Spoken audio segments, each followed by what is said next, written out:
Palum au chocolat.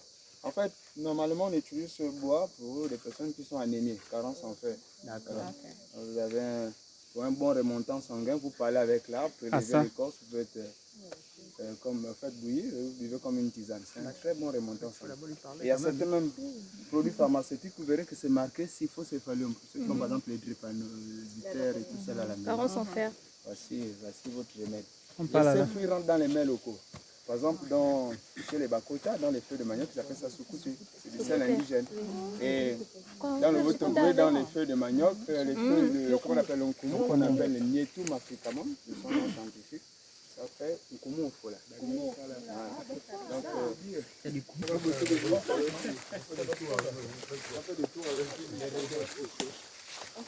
Oui, même chez moi, là, mais à l'intérieur, là, ici.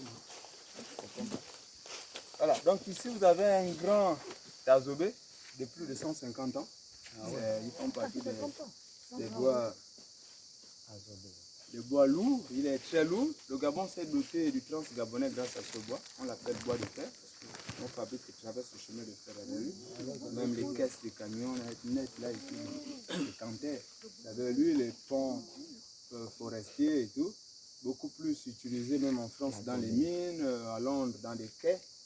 Jusqu'aux États-Unis, le bois du Gabon. Donc, bois magique et mystique, on l'appelle azobé, bois de fer. Et il symbolise même le refus de mariage.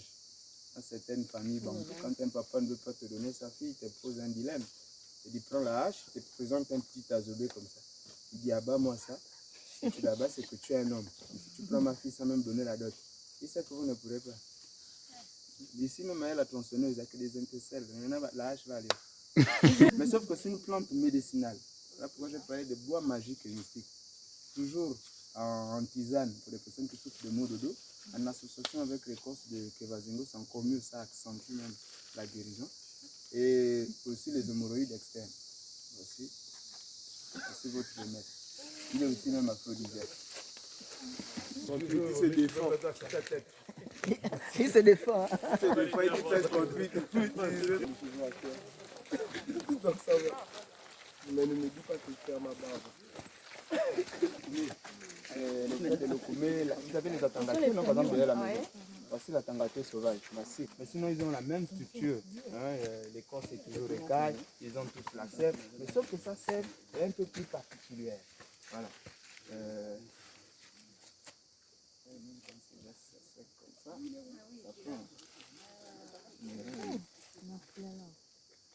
La toute fraîche, il n'y en a plus.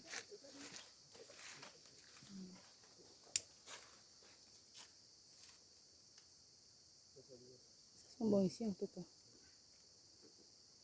Donc, lui, il est vraiment utilisé dans les églises catholiques comme encens. Il sert d'encens et la myrrhe. Le Seigneur est saint à l'église catholique. Et chez nous, les bantous, généralement très utilisés dans les cultes boutis. Ceux qui dansent avec les flambeaux. Là. Donc, je vais vous faire un petit extrait. Et ces feuilles, après, vont servir de nutriments parce qu'elles vont se décomposer pour après faire apparaître des champignons qui vont nourrir les œufs, donc les futurs bébés. Ils sont tellement organisés, ces espèces. Et ils font partie des individus magiques. Harry Potter. C'est lui. Il purifie le corps, l'esprit et l'âme. Les initiés. Ah, le zingo. Le zigo, oui. Ça sert, j'avais allumé ça, mais comme il y a du vent.